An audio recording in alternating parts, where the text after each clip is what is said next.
My goodness, I look terrible today. I haven't looked this spotty since I was a teenager. What's going on?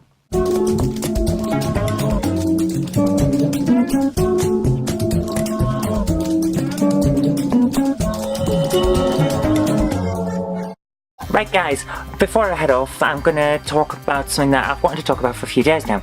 Last year, about January, February time, I decided that I wanted to get into game collecting properly. Now, I've always been a game fan and it was always my childhood dream to have a complete collection of something, but it never happened because I didn't have the cash. However, now I kind of do, so I wanted to get a complete Game Gear set anyway and a complete PS2 set for PAL only. I'm really looking for UK only releases, but stretching it a little bit with things like SingStar to other areas where they've got interesting songs. But mainly UK PS2 complete set. And this is the result. Let's have a look at the game room as it stands so far. Let's start with this. This is my Xbox and Xbox 360 set. I'm starting with them because this is the sum total of them. They go right the way down to the ground, and it's not a huge amount, but it's an awful lot more than I had before I started. It's fun stuff to play. I've got some good games in there.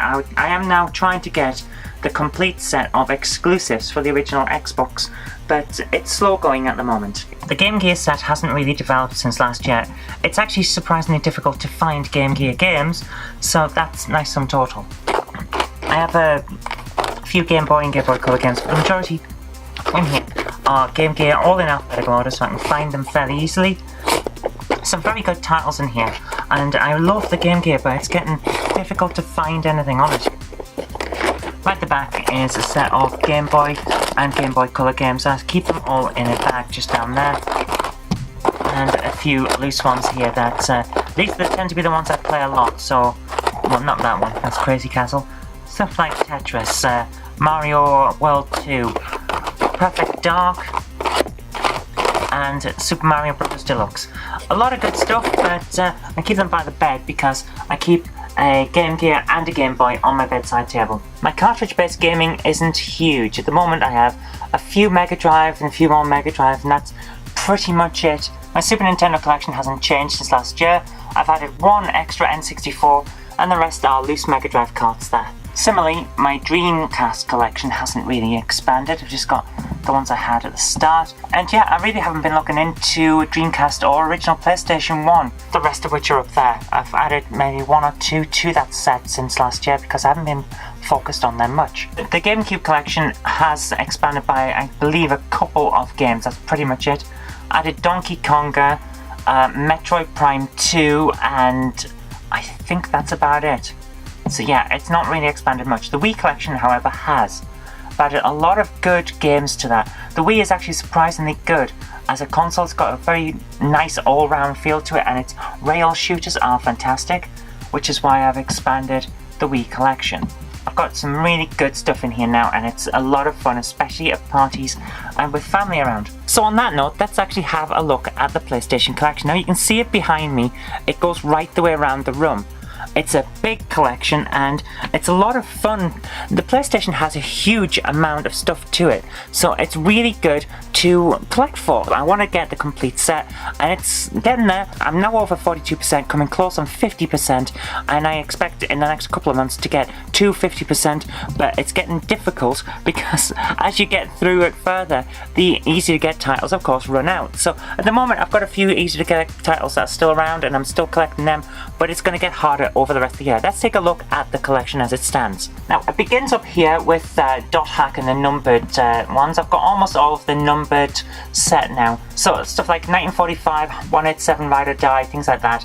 Got the James Bond collection up there because I decided that the best thing to do with the James Bond was keep it as 007 so it matched with Quantum of Solace and things like that.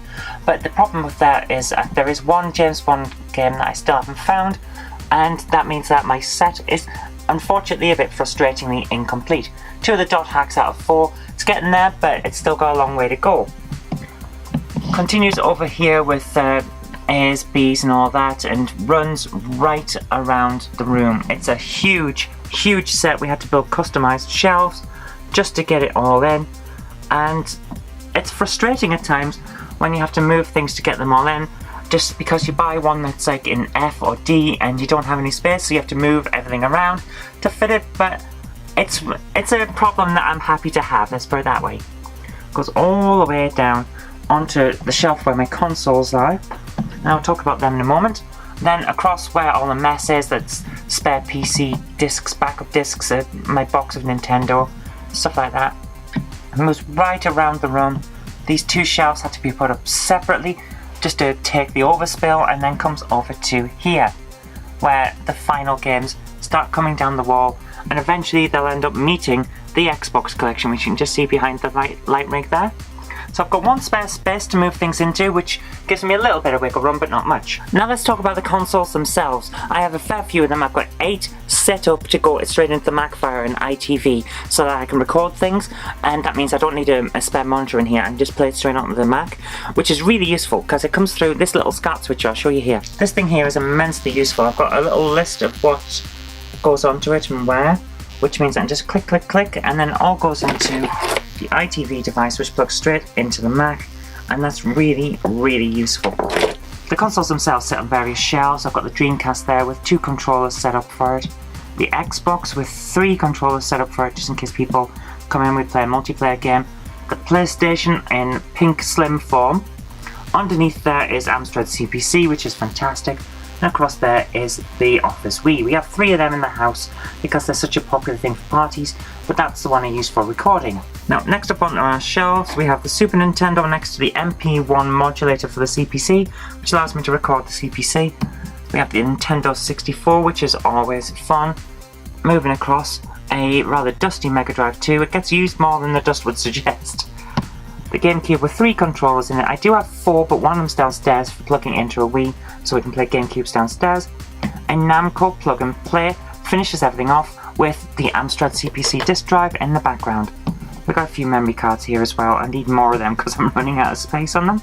But there we are. Now, finishing off this collection here are some big box PC games. I don't have a huge amount of them in here. I do have more in storage at my parents', but I'm running out of space in the office to keep them all, so I've just got a selection over here. But coming down past all my council work, we have the smaller box PC games. I do have a fair few of them, and some of them are hiding behind that bag of bits for the consoles there. But this is what I want to focus on for the most part. The Sims collection. It's very small. It's Sims 2, and I'm trying to get the collection of its expansions. It's slow going at the moment, but we're going to get there. In addition to the Sims collection, I do have this boxed collection of the Sims 2. It's the collector's edition tin that came with Sims 2 Pets, and I really like it, but the issue with it is it's slightly too big to fit on any of my shelves, so we've had to put it into other storage in another part of the house. It's just one of the sacrifices you have to make for collecting games. That's the sum total of the Office tour at the moment. Like I said, we're up to just under 1,000 PlayStation games, which puts us at over 43, coming on to 50% in the next couple of months. It's getting there. The collection is building. It's very cool, and I'm so happy to be able to do this. I'm also really happy to be able to share this with you. Do keep tuning in, because as the collection grows, we'll be doing more tours. But until next time, see you later.